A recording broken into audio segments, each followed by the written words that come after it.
Telangana Congress party ఒక కొత్త ఎత్తుగడలతో ముందుకెళ్తోంది. ఇప్పటివరకు 17 లోక్సభ స్థానాలకు సంబంధించి 14 అభ్యర్థులను ఖరారు చేస్తూ కూడా ముందుకెళ్తున్నారు. మిగతా 3 స్థానాలపైన మొత్తం కూడా కాంగ్రెస్ పార్టీ గెలుపు అవకాశాలు ఎంతవరకు ఉన్నాయి తోనే ఆధారపడుతున్నాయి అంటూ కూడా అందరూ రాజకీయ విశ్లేషకులు అందరూ కూడా ఇప్పుడు తెలంగాణ రాష్ట్రం పైన ఒక కొత్త ఆశాభావం వ్యక్తం చేస్తున్నారు. ఈ 14 అభ్యర్థుల ఫైనల్ తర్వాత మిగతా 3 అభ్యర్థులు ఎవరైతే ఉన్నారో వారి ఎవరినైతే అనుకున్నట్టు అక్కడ సామాజిక వర్గాలు కావచ్చు, అక్కడ ప్రాంతంలో ఉన్న స్థానిక నేతలు కావచ్చు, ఎవరైతే కోరుకుంటున్నారో వారిని మాత్రమే అభ్యర్థులుగా ప్రకటిస్తే కంపల్సరీ కాంగ్రెస్ పార్టీ అనుకున్నట్లుగా 17 స్థానాల్లో 14 స్థానాలు గెలుస్తుందంటూ కూడా రాజకీయ విశ్లేషకులు చెప్తున్నారు. మరి తెలంగాణలో 14 అయిపోయాయి. మిగతా 3 స్థానాల గురించి మాట్లాడుకుందాం. ఖమ్మం, హైదరాబాద్, కరీంనగర్ ఈ 3 స్థానాలపైన ఇప్పుడు కూడా మొత్తంగా అందరూ కూడా ఒక కళ్ళు పెట్టి చూస్తున్నారంటూ కూడా చెప్పుకోవచ్చు. మరి ఖమ్మం స్థానం పైన కూడా అందరి ఆశలు ఎక్కువగా ఉన్నాయి. ఇప్పుడు ప్రభుత్వంలో ఉన్న వ్యక్తులు కావచ్చు, అక్కడ స్థానిక నేతలు అందరూ కావచ్చు, ఇప్పుడు ఖమ్మం స్థానం పైన కూడా ఫోకస్ పెట్టి కూడా ముందుకెళ్తున్నారు. ఖమ్మం నుంచి పొంగులేటి సోదరుడు ప్రసాద్ రెడ్డి ఇప్పుడు రేస్లో ఉన్నారు. వీరికి టికెట్ కావాలంటూ కూడా ఎదురు చూస్తున్న పరిస్థితి. మరోవైపు బట్టి విక్రమార్క సతీమణి నందిని కూడా ఈ స్థానం పైన కూడా ఆశం పెట్టి ముందుకెళ్తున్నారు. మీరిద్దరిలో ఎవరికి అవకాశం కల్పిస్తారు, లేకపోతే ఇక్కడ రిజర్వేషన్లకు సంబంధించి కమ్మవారికి ఏమైనా అవకాశం కల్పిస్తారా?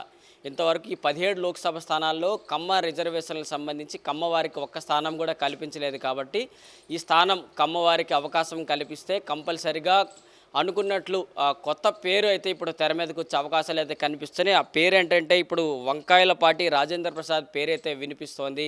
ఈయనకు అవకాశం కల్పిస్తే కమ్మవారి తరపున ఈయన బరిలో దిగే అవకాశాలు కూడా కనిపిస్తున్నట్లుగా కూడా అర్థమవుతోంది. మరోవైపు హైదరాబాద్ నియోజకవర్గానికి సంబంధించి ఒక ఏదైనా కంచుకోట ఎవరిదైనా ఉంది అంటే అక్కడ ఎంఐఎం పార్టీకి సంబంధించి ఓవైసీ కంచుకోట అని చెప్పుకోవాలి. దశాబ్దాల పాటుగా ఈ ప్రాంతంలో ఇటు ఎమ్మెల్యేలు కావచ్చు, ఎంపీలను సునాయాసంగా గెలిపించుకుంటూ కూడా ముందుకెళ్తున్నారు. మరి అలాంటి స్థానానికి సంబంధించి ఇప్పుడు కాంగ్రెస్ పార్టీ కూడా ఒక కొత్త ధీమాతో ముందుకెళ్తుంది. మరోవైపు బీజేపీ కూడా ఈ స్థానం పైన కూడా కీలకంగా ఫోకస్ పెడుతూ కూడా ముందుకెళ్తున్నారు. మాధవీలతను అక్కడ బరిలోకి దించారు. ఒక మహిళను అక్కడ దించి ఇటు ఎంఐఎంకి సంబంధించి ఓవైసీ పైన యుద్ధానికైతే బీజేపీ పార్టీ కసరత్తులు చేస్తూ కూడా ముందుకెళ్తుంది. అదేవిధంగా కాంగ్రెస్ పార్టీ కూడా ఒక కొత్త ధీమాతో ముందుకెళ్తున్నారు. అక్కడ సమీర్ వలిహుల్లా పేరునైతే ఇప్పుడు ఖరారు చేసే అవకాశం ఉన్నట్లుగా కూడా అర్థమవుతోంది.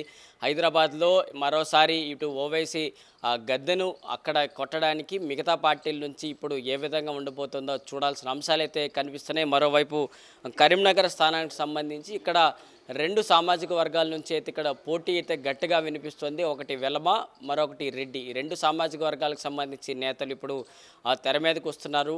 ముఖ్యంగా వెలమ సామాజిక వర్గానికి సంబంధించి వెలిచల రాజేంద్రరావు రేస్లో ఉన్నారు. ఈయనకి స్థానిక ఎమ్మెల్యేలు అందరూ కూడా మద్దతు తెలుపుతున్నారు. ఈయనకి అవకాశం కల్పిస్తే ఖచ్చితంగా మేమందరం వెలమ సామాజిక వర్గానికి చెందిన వ్యక్తులం కాబట్టి మేమందరం కూడా వీనికి రాజేంద్రరావుకు సపోర్ట్ చేస్తాం, ఖచ్చితంగా గెలిపించుకుంటాం అంటూ కూడా అక్కడ స్థానిక నేతలు ఎమ్మెల్యేలు చెప్తున్న పరిస్థితి. మరోవైపు ప్రవీణ్ రెడ్డి పేరైతే కొత్తగా వినిపిస్తోంది. ప్రవీణ్ రెడ్డి ఇటు రేవంత్ రెడ్డికి సన్నిహితులుగా వినిపిస్తోంది. సో వీళ్ళిద్దరిలో ఎవరికి అవకాశం కల్పిస్తారు? వెలమకి అవకాశం కల్పిస్తారా, లేదా రెడ్డి సామాజిక వర్గానికి సంబంధించి నేతకు అవకాశం కల్పిస్తారా చూడాలి. ఎందుకంటే ఇప్పటి వరకు ఈ 17 లోక్సభ స్థానాల్లో 14 స్థానాలు ప్రతి ఒక్కరికి అవకాశం కల్పిస్తూ కూడా ముందుకెళ్లిన కాంగ్రెస్ పార్టీ మిగిలిన 3 స్థానాల్లోనే తమ సామాజిక వర్గాలకి అవకాశం కావాలంటూ కూడా అందరూ కూడా తెర మీదకి వస్తున్నారు. కమ్మ సామాజిక వర్గం, అలాగే వెలమ సామాజిక వర్గానికి సంబంధించి వ్యక్తులు ఇప్పుడు తెర మీదకి రావడం, వీళ్ళకి అవకాశం కల్పించకపోతే తెలంగాణలో ఈ 17 లోక్సభ స్థానాల్లో కాంగ్రెస్ పార్టీ అనుకున్నట్లు 14 స్థానాలు గెలవడానికి అవకాశం లేదంటూ కూడా రాజకీయ విశ్లేషకుల నుంచి వస్తున్న మాటలకు సంబంధించి ఏప్రిల్ 11వ తేదీన సిఈసి సమావేశం ఉండబోతుంది. ఇది ఫైనల్ సమావేశం. ఇప్పటికే ఫస్ట్ ఫేజ్ ఎలక్షన్స్ కావచ్చు, సెకండ్ ఫేజ్ ఎలక్షన్స్ కావచ్చు, దీనికి సంబంధించి అభ్యర్థుల నామినేషన్లు కూడా అయిపోయాయి. కాబట్టి ఈ ఫైనల్ స్టేజ్లో ఈ అభ్యర్థులకు సంబంధించి మిగిలిన ఈ 3 అభ్యర్థులకు సంబంధించి ఏ విధంగా Congress party final stage meeting ఉండబోతోంది, తెలంగాణకు సంబంధించి రేవంత్ రెడ్డి తన టీంను తెలంగాణ ప్రజల గొంతుకును పార్లమెంట్లో వినిపించడానికి ఏ విధంగా ఫైనల్ స్టేజ్లో క్లియరెన్స్గా చేయబోతున్నారు, తన బలాన్ని ఏ విధంగా పెంచుకుంటారు అనే దానికి సంబంధించి ఏప్రిల్ 11వ తేదీన జరిగే సిఈసి సమావేశంలో మనకి ఫైనల్ అప్డేట్ వచ్చే అవకాశాలు అయితే కనిపిస్తున్నాయి. Video journalist Sanjay కౌశల్తో Prashanth, Andhraprabha, New Delhi.